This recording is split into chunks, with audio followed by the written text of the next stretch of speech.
Oh yeah, this is what I made. And it has a flower inside. And then this as well.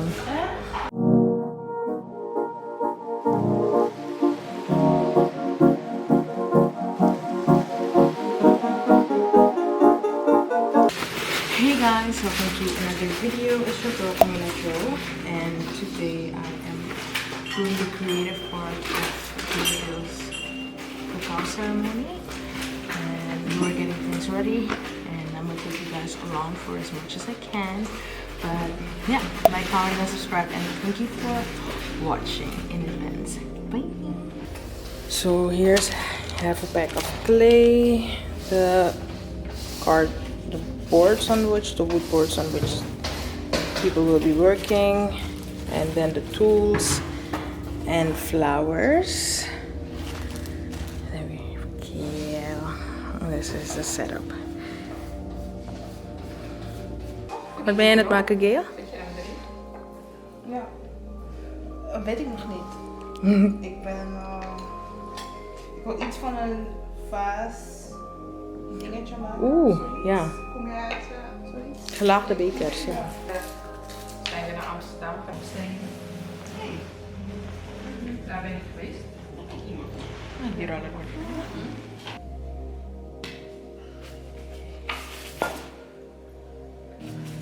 En ik denk ook dus dat dit gevoel vasthouden in de zin van, soms denk je bij jezelf van, oh, in mijn dagelijks leven ben ik niet zo creatief of ik doe juist niet heel veel met creatieve dingen, maar dan ga je eigenlijk kijken en je bent ook creatief in het oplossen, in het maken van, eigenlijk ook van, oké, hoe ga ik dit op? Probeer het met de mes eruit en ja.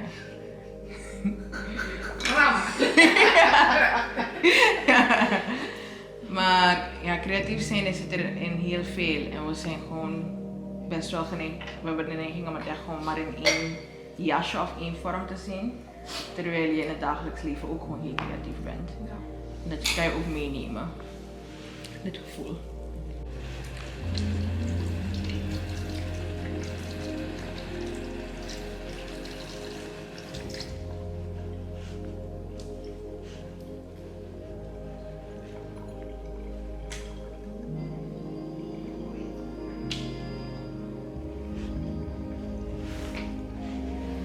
Aanstek is meer gewoon een rustgevende factor, zeg maar, van de twee.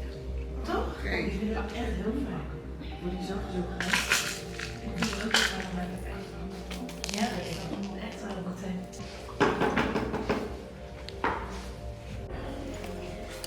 So this is what we all created for today. There's another one. There's another one here.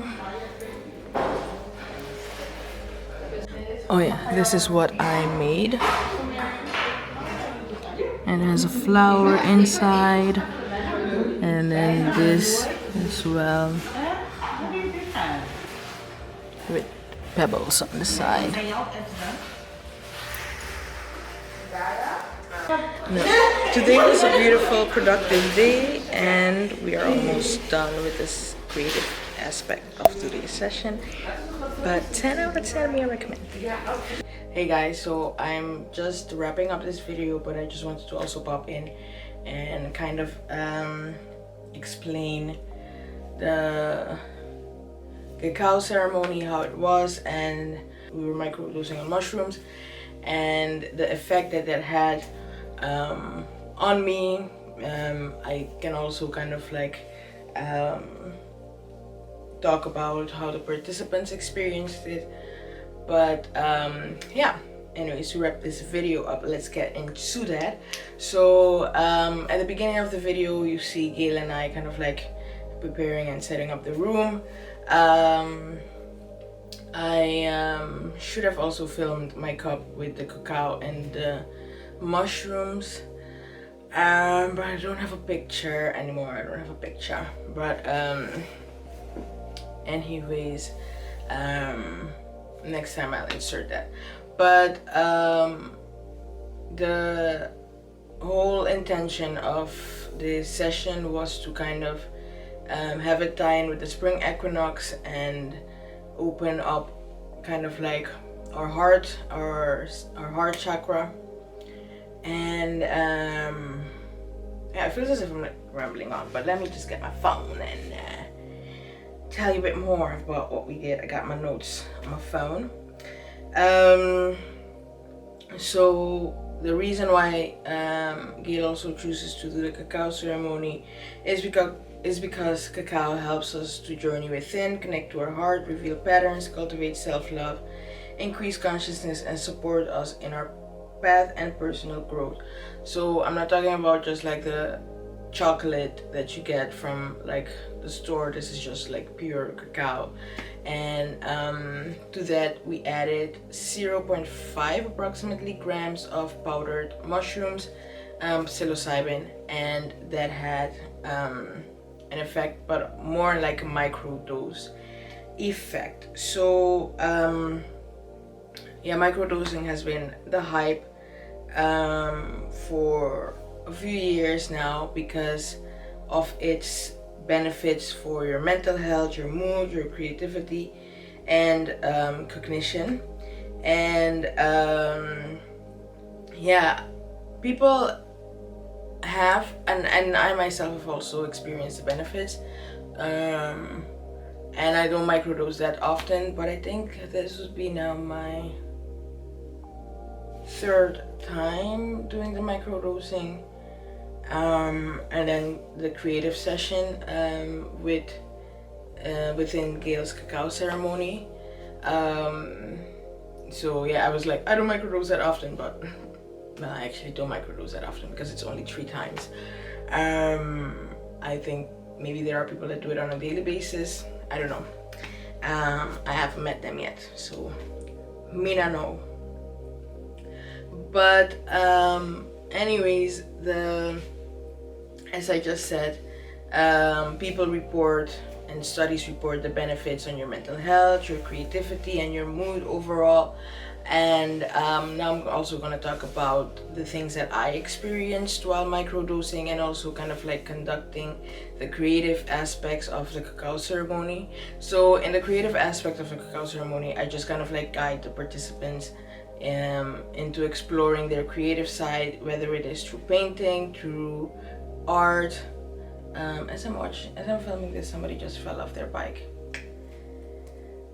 Whew, I can relate.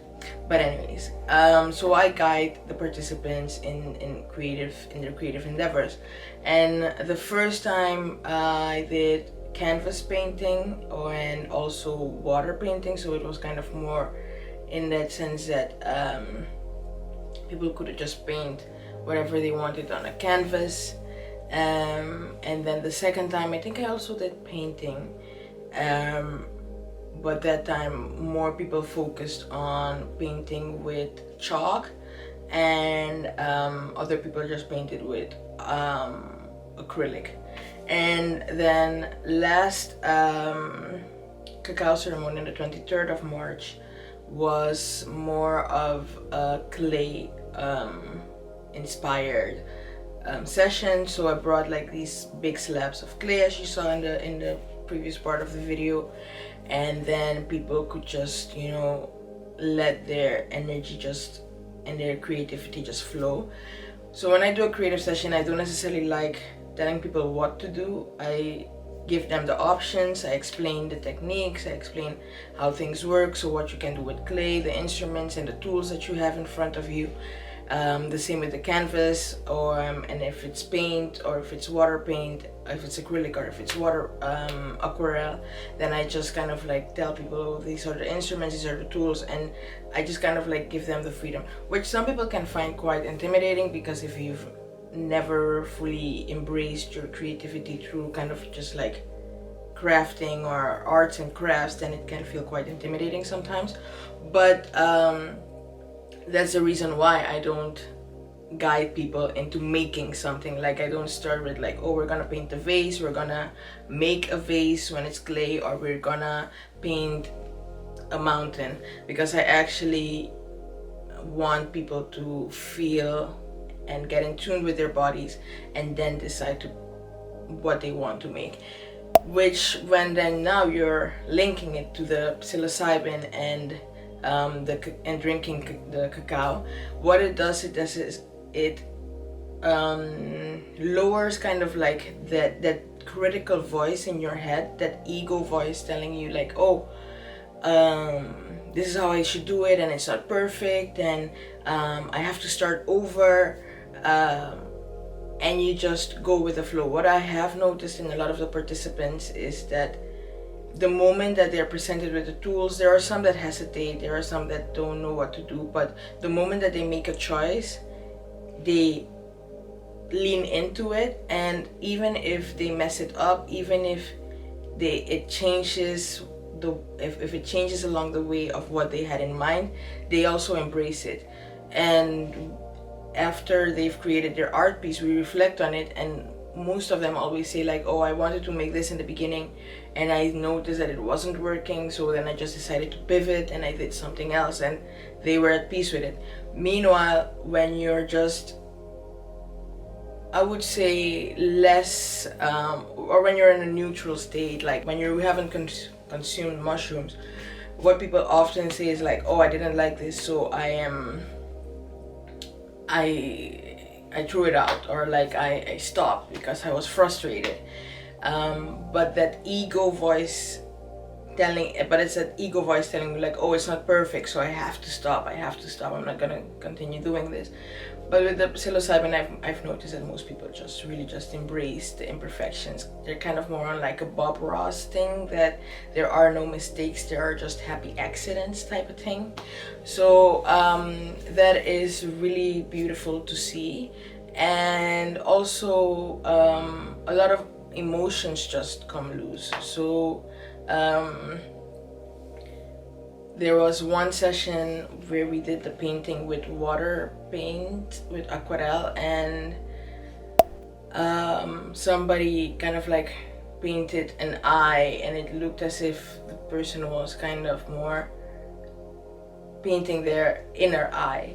And it was such a nice self-portrait practically, because also the colors that the person had chosen, and that was also very beautiful to see, and to see how she viewed herself from her inner perspective. And last time with the clay, somebody painted somebody made like a rib cage, and wrote some things inside, and it represented the way in which this person has been a pillar in her community and supporting a lot of people in her community, and the things, and she wrote in the ribcage, and the things that kind of have marked her throughout her life, like by drawing signs that reminded her of periods in her life. And that was also beautiful to see. And then she added like a snake to it, which was also symbolic for certain experiences that she had had. But that's the beauty of then sitting there and letting kind of like even if it's a micro dose, letting that have its full effect. For me personally, I've also noticed the benefits. I think I'm more relaxed in the state of kind of also embracing what I'm going to make, because I also participate and make something quick while the participants are also working, just to not sit there and just not sit there. So when I make something, I just put some paint on the canvas and just let it flow practically. So let me get them. So the first time I painted this, and I just like dropped some paint splatters on the canvas and just started going until I saw a final product. There goes my phone. Till I saw a final product. And then the second time, and this painting is called She's a Fairy with her fairy friends. As you can see, it's a fairy, and there are also fairies surrounding her. And then the second time I painted her, which is a woman with flowers and blooming throughout turmoil in her life. And I also painted this at a phase where there were a lot of things going on. But that's the beauty of, you know, microdosing and then painting it, because it really allows you to export what is going on internally, and kind of like visualizing, and without judgment, without your ego being like, oh, I shouldn't paint about this, or I shouldn't be over this by now. And it kind of like really allows you to just embrace that. If people are curious about the taste, I've also done mushrooms just by chewing them, and that also, I mean, it just tastes like dried mushrooms. There's like, it's a bit earthy flavor. It has a certain earthy flavor to it, but it's not as if you're gonna eat a whole meal, so you get over it pretty quickly. But if you're doing it with the cacao, like mixing it in the cacao drink, then you almost don't even taste it, because the cacao kind of like takes over the taste.